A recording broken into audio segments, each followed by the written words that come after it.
Ladies and gentlemen, Tom Hanks.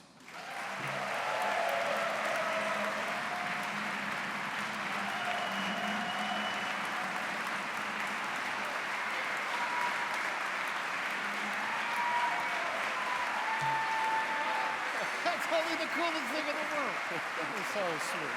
Thanks, man. Thank you. Thank you. Thank you. Thank you. Thank you.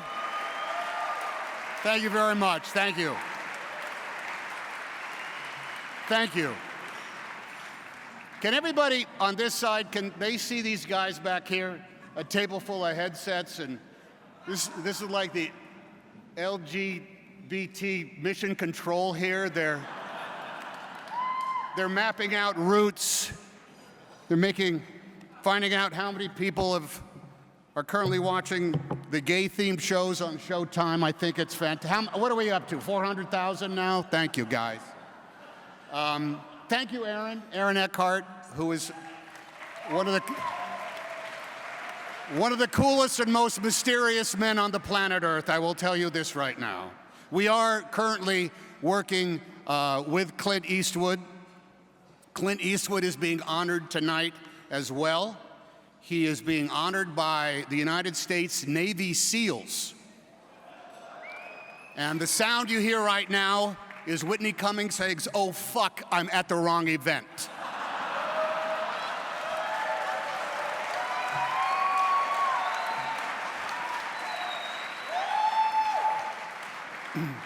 And in fact, the LGBT Mission Control staff is now currently booking Uber drivers for whoever in the back wants to bustle out of here as fast as they can. The destination is the Beverly Hilton Hotel. Good luck. And if I know the proportion that truly exists in the world, if there's 200 Navy SEALs at the Beverly Hills Hotel right now,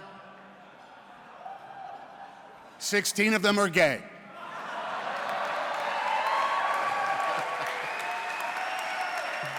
That's just the numbers, folks. That's just the numbers. It's human nature.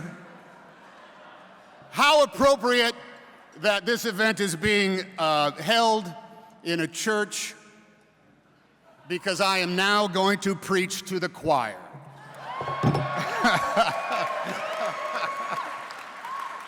I'm going to mostly read this from a piece of paper, because one of the dangers you have speaking at events like this is developing teleprompter neck, which begins the moment your comments begin to sound a little canned and rehearsed, and you have to find yourself sweeping over to the other monitor in order to make it seem as though you're including the entire room in your comments. It happens often. Had Whitney Cummings prepared anything, she might have suffered. She's laughing backstage. Thank God. All right, so, thank you, Linda Perry. The people in the... Linda Perry rocks. Linda Perry is a great artist, and Linda Perry's performance was not appreciated by the people in the back of the room. I just want to say that right now. You missed it. It was beautiful. Lisa Cholodenko, who has delighted myself and my wife over and over again at seeing her films going. We went out to see Laurel Canyon in the motion picture theater, which was fantastic. And oddly enough, it was playing in a theater on Laurel Canyon. I thought that was just like in the valley. It was an extraordinary. How'd she do that? Lisa, it is such an honor to be here tonight with you, sitting so close to you. I think table 8 is a little better than table 9, but nonetheless, your work on Olive Kittrich was inspiring every day down at the office. And the fact that you mentioned tonight that your films seek out to capture the truth of human relationships cannot be more true or more timely. So Lisa, congratulations on this honor, and it is truly an honor to share it with you.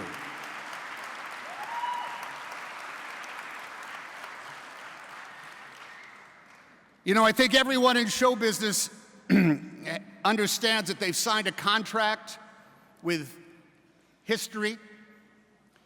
They understand that that contract that history has with movie making, that every piece of cinema is in fact a historical document.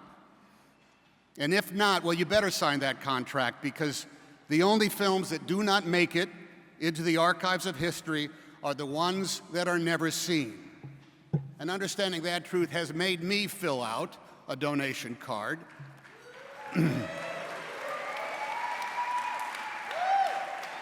So that the precious films that are being saved by the Outfest Legacy Project will be seen, will be acknowledged, and will be understood forever and ever.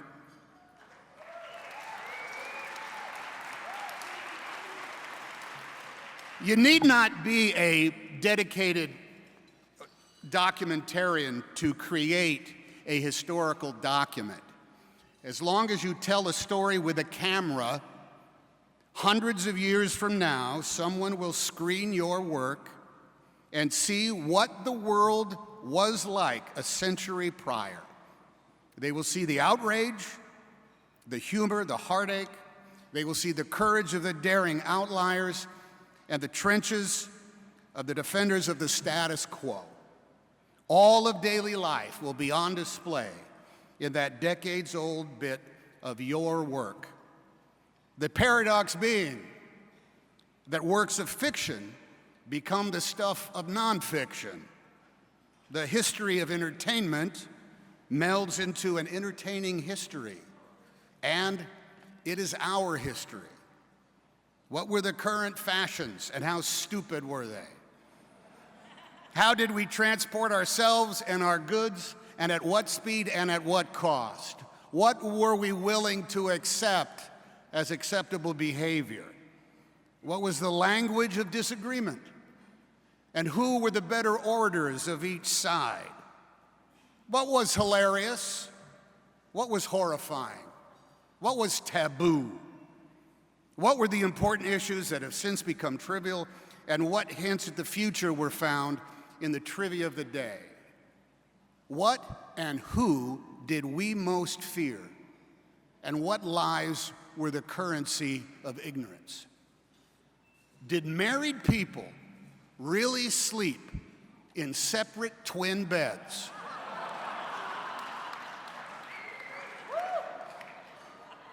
Or did Ricky and Lucy really prefer it that way? No.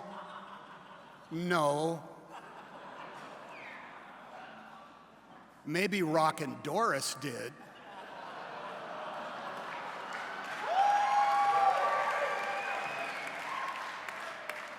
Either way, it was corporate censorship on a mass scale.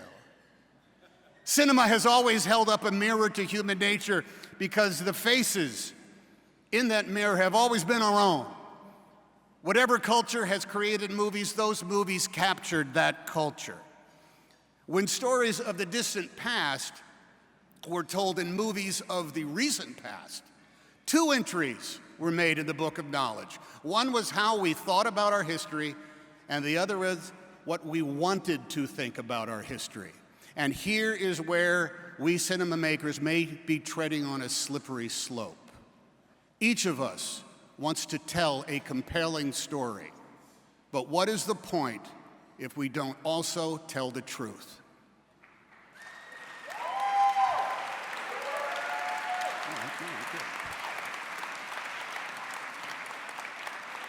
Now, to some, the truth is limited to facts and actions and reactions. Call them scientists. Others find the truth in motivations and environments and conflicts and, thank you, and the vagaries of human behavior. They're all mushed together into a three-act structure for an audience that did not sign up for a history lesson, but is getting one anyway. Call those people the storytellers, the social scientists. Truth, then, is a commodity that some people think can be packaged and traded. And the baser practitioners of that trade set out to deceive the audience with an editorial message shaped by their own editing.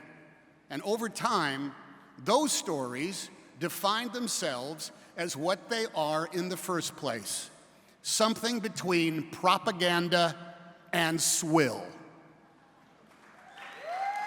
These aren't applause lines, but I'll take it. Others hope to capture the light of truth with the lightning of the magic lantern, with a few hours of a story filled with moments that never happened. Characters say words no one has ever said, and they take actions no one has ever dared, and they witness events with a credibility-bending omnipotence. And yet, in those stories, fake in real life, but real in fake life, a truth is told that may hold up for centuries and maybe even forever. The rub is that the goddess of entertainment is a fickle bitch. For she often rewards her vassals for dishonesty. But she also smiles when entertainment evolves into an education and maybe even an enlightenment. Over 20 years ago, Jonathan Demme shot a script by Ron Nicewaner, who is seated at table number 8. Ron, stand up and take a bow. Ron Nicewaner.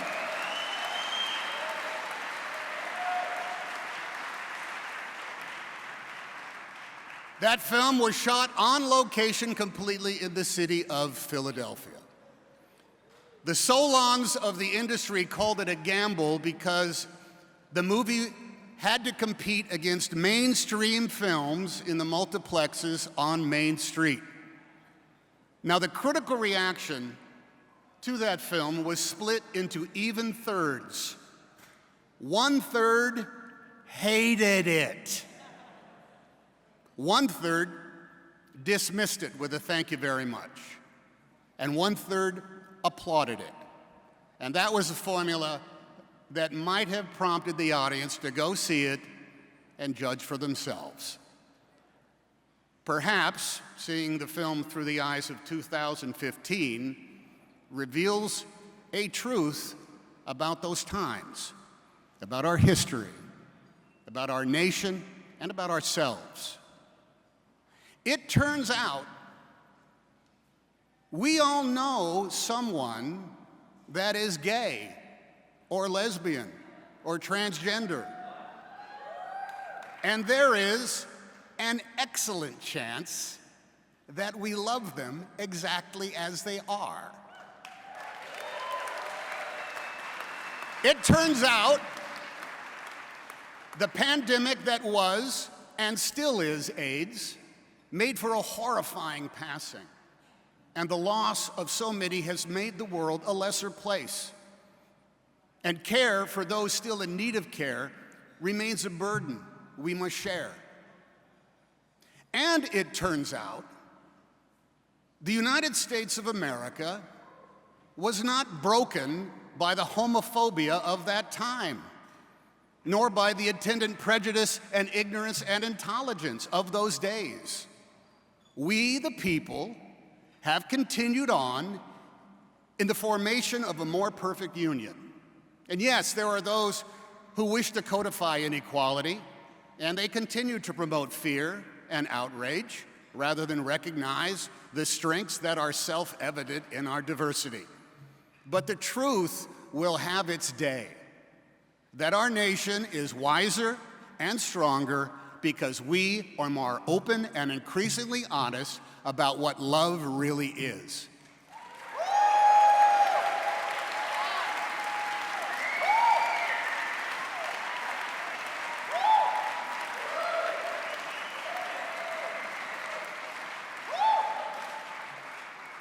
Love is a force as constant as the speed of light and as surely as good as the warmth of our common sun. Now, this proves the great truth about our country, about our origin and our ongoing world-affecting revolution. One that was created in a meticulously constructed document crafted by a bunch of men, some of whom owned slaves, most of whom viewed women as unworthy of the vote, and none of whom ever traveled faster than a horse could run or a ship could sail. We are, each of us, forever seeking a perfection we know full well is forever just that far beyond our reach. But it is our human nature and our American ideal to still grasp for it.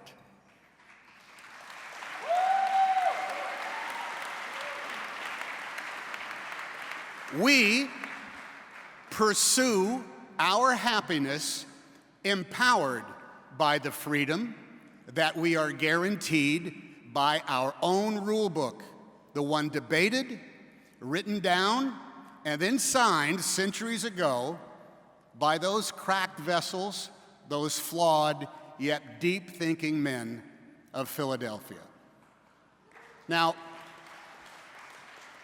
they're all dead.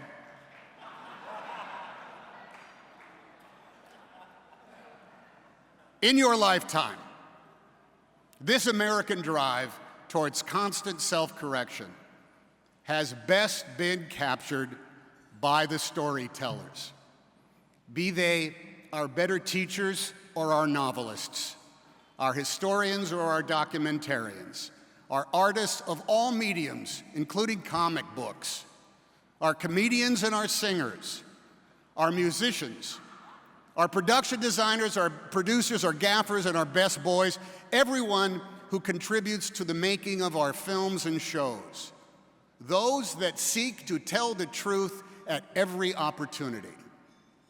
Blessed be those storytellers, for when they tell the truth, their work then makes us free.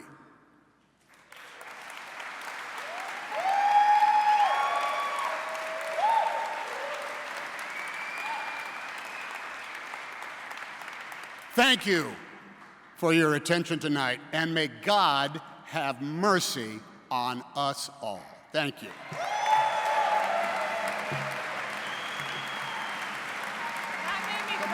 Come on, baby. Come on. I'm just trying to get an honest line out of you. That was so great! By the way.